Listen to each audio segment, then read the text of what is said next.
In this video, we're going to be learning the letters A through J, and we're going to do the capital and lowercase version of each letter. So you'll notice that we're going to see some of these basic stroke shapes that we learned in the previous lesson. If you would like to have your basic strokes page out for reference, just to remind you what some of these shapes are called as we're going through, you can have that off to the side. So you're going to use whatever marker or pen you have handy right now.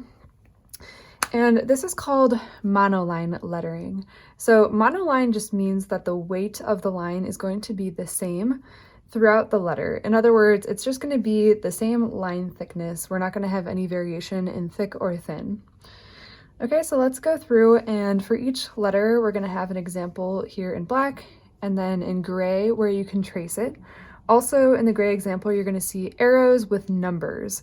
So the numbers are going to tell you exactly what order to make the strokes in. Then after that, you can try one on your own. So let's start with the capital A. This actually has 3 strokes. The first one starts at the bottom and comes up like this. The second one is just a straight line down. And then the third one starts where we left off, and it's going to be a little loop that comes out to the left and then cross back through. So start here, make a loop that crosses back through. The lowercase a also has 3 separate strokes. The first one is going to be our entrance stroke that we learned in the basic strokes, like that. Next, we're going to draw an oval. So you're going to start to see why it's important to lift your pen for each stroke every time there's a new number. So next we're going to draw the oval, and our entrance stroke finished off right there, but our oval we're actually going to start at the top. That's why it's important to lift. Okay, and then last we have an underturn, that U shape here for the third stroke.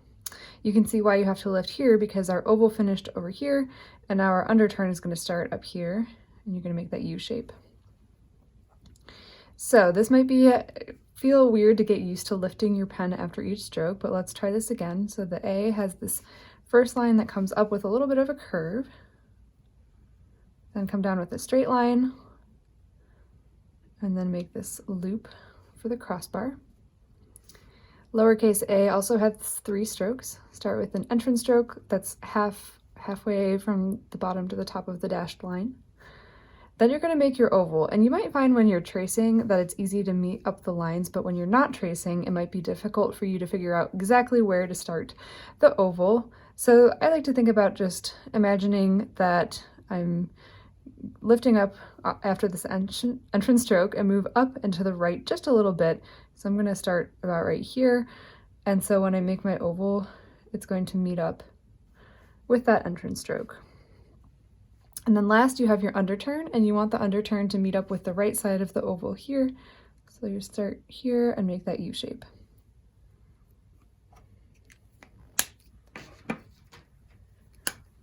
Now we have the letter B. Capital B also has 3 strokes. So this stroke that I'm about to make first here for this B, we're actually going to see in a lot of the capital letters. It's called the capital stem.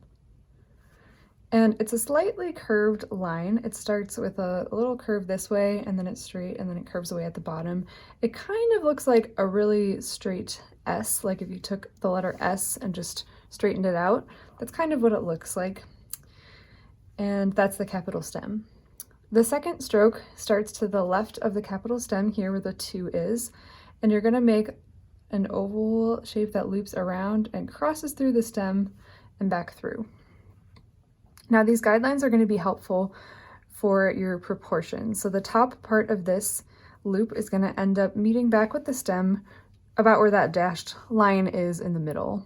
So that's halfway up the height of the letter. And then finally, we're going to end with another loop at the bottom here and just curl inward at the end. Lowercase b, we're going to start with an entrance stroke. And then the next shape is the upper loop, otherwise sometimes known as the ascending stem loop. So that's your upper loop. Then we're going to make that overturn shape that curves in on the right side like this, and finish with an exit stroke. So actually stroke 1 and stroke 4 of the B are the same as each other. It's just that entrance stroke shape. Okay, so that's a lot of different strokes. Let's try it again here on the side. So for the capital B, we're going to start with that capital stem shape, and I'm going to use one of these dotted lines to help me draw it. So I'm going to start a little to the right of the line, curve towards it, then make it straight, then curve towards away from it at the end and up a little bit. That's what that capital stem shape is going to look like. You don't want it to curve too much because it needs to be the backbone of the letter. Okay, and then let's look at stroke 2. We're starting to the left. So if it helps, you can kind of just look at where the starting point is, almost like connect the dots. If you also want to maybe look at where the lowest point of that loop is, somewhere over here. The highest point is going to be at the top, and then you're going to come out and it's going to touch to the right and then finish right here. So that is a lot of dots right here. Maybe I'll make one more reference point. The farthest left side of this loop is over here. So if you were thinking about connecting the dots, it's just helpful to have a reference point. So I'm starting at this one and making this loop shape, finishing over here. That will help you figure out exactly where to start and finish. Okay, and then the last loop, you want to make it about the same width as the top one. Lowercase b starts with a normal entrance stroke.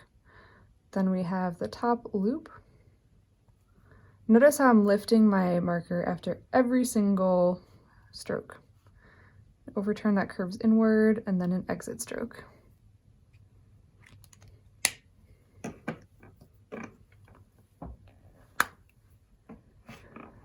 For the capital C, we just have one number. It's the number 1, and so that means we are only drawing it in one continuous motion. Now, I will tell you that this is probably one of the hardest letters because there's so many different curves to it.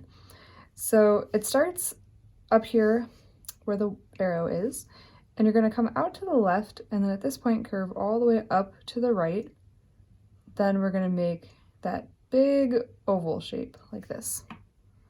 Okay, and I accidentally touched these two lines together. You want to leave a little gap. Look at the example right here. So if you wanted to break this out into more than one stroke, because I know that is a lot to do at once, you could think about you could actually make this big C-shaped part first, and then curl it in at the end. And then if you want, you could go back in and add this part in the other direction. So that's just a different way of breaking it up. Or you can start here and try to do it all in one motion, if you're up for the challenge. For the lowercase c, we're going to start with an entrance stroke that's a small one, and then just make a normal C shape.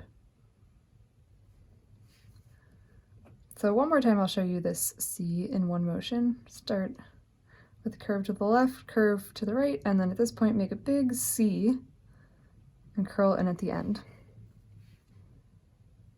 And for the lowercase c, draw a short entrance stroke.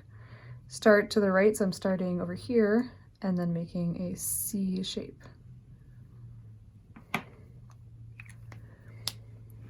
Capital D is another letter that we are going to try to do in one motion. So we're going to start the same way that we started this B, where it's going to be that slightly curved capital stem.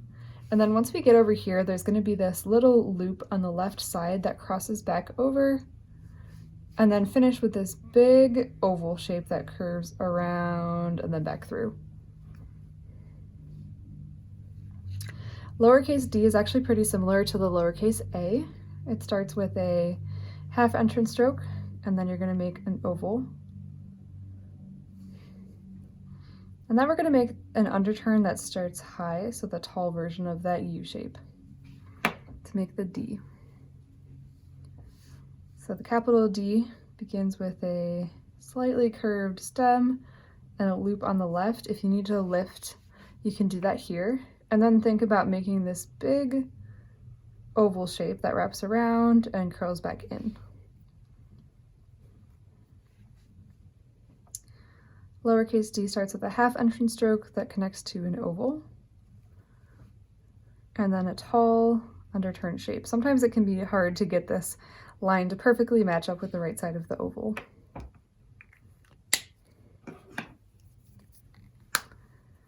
For the capital E, you can think of it as two oval shapes stacked on top of each other. So here's the first one, it's kind of an oval shape, and then the second one is right below it, and then curl it in the same way like we did for the C. Mine kind of went off of tracing it because I accidentally made this top loop a little too low. So when I do it off to the side, I'll try to make that better. And then for the E, we'll start with a half entrance stroke. And then you're gonna start pretty much where you left off, but now we're gonna make it E, so the angle changes a little bit. And then you make your E.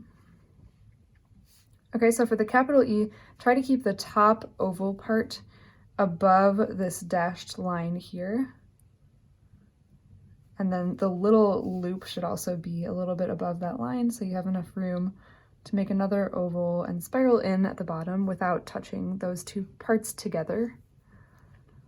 And lowercase e, we'll do a half entrance stroke and then just write the letter E.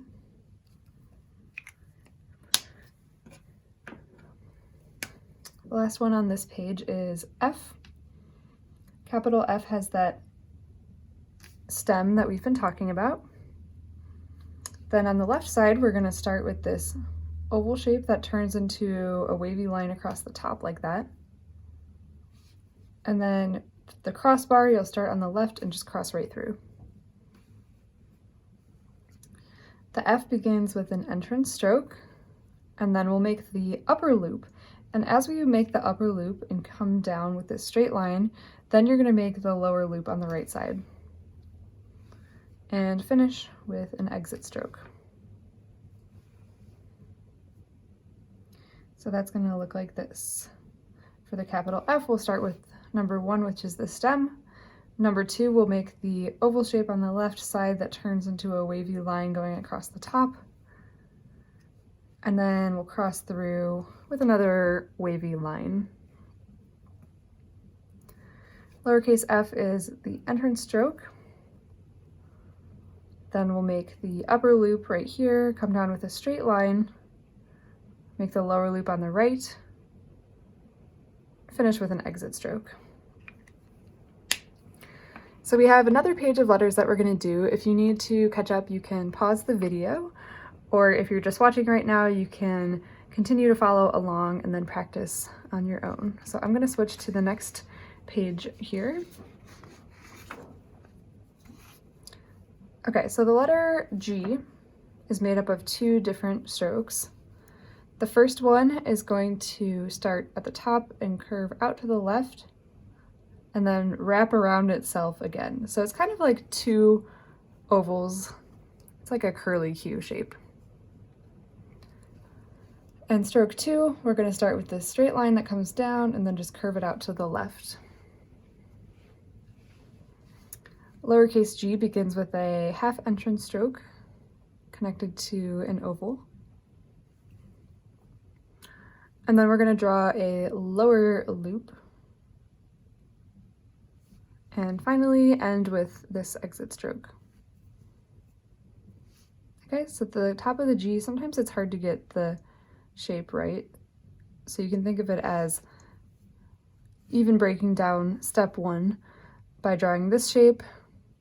It's like an oval on its side, and then draw part of another oval. And finish with a straight line that curves to the left. Lowercase g is a half entrance stroke connected to an oval with a lower loop and an exit stroke.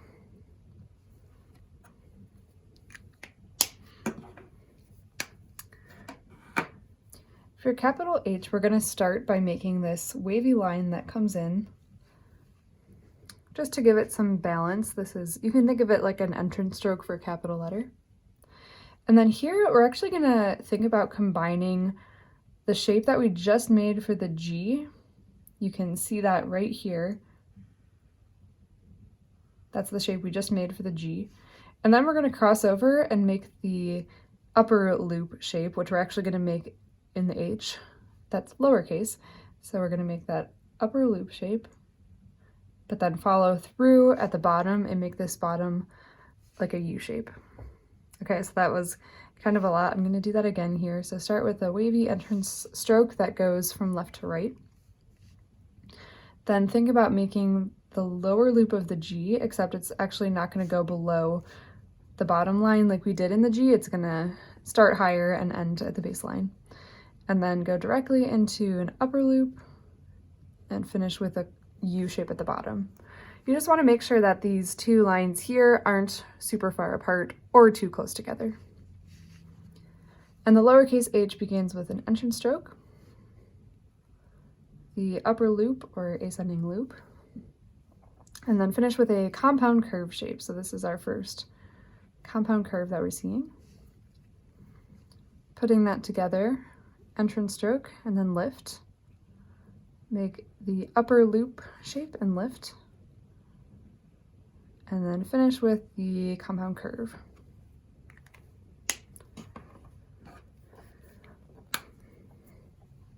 The eye is going to start with that same capital stem shape we've been talking about, where it's a slightly curved line that then curves up again at the end. That's the first stroke.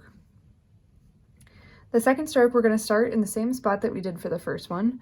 Think about coming out to the left and then drawing an oval. And the oval is going to finish over here on the right side. Lowercase I is pretty simple. It's just an entrance stroke and the U shape underturn, and then you're going to dot the I right above this part of the U shape. Okay, so for the capital I, we're going to make a slightly curved line and then at the bottom curve it up a little bit. Stroke 2, we're going to start at the top and come out to the left and think about drawing an oval. Lowercase I will make an entrance stroke, then make the underturn shape, and finish with a dot. And then the last letter in this group is J. Capital J is going to be done in one continuous stroke. We're going to start here, so that's above the baseline and below this dashed line here. Curve this way, and then come down with a straight line. Then we're just going to make that lower loop shape. Lowercase j is simply an entrance stroke, the lower loop, and an exit stroke. And then you'll also dot the j. So that looks like this. Start above the baseline, curve this way, then make a straight line down, and finish with a lower loop. And if you want to continue through that loop and curve down a little bit to give it some style. For the lowercase j, we'll make an entrance stroke, straight line, then make this lower loop, finish with an exit stroke, and then make sure to give it a dot. Okay, so these are the letters in group 1. After you've had some time to practice these letters, you can then move on to the words. So when you're practicing, make sure you're looking at the example to see what it's supposed to look like. And then you can look at the example that you trace, make sure that you're following the arrows and you're going in the same order. And also make sure that you're lifting your pen after each stroke, each time the number changes. Then after you've traced it, you can try it on your own as many times as you can fit on the line. And after that, we will do some words.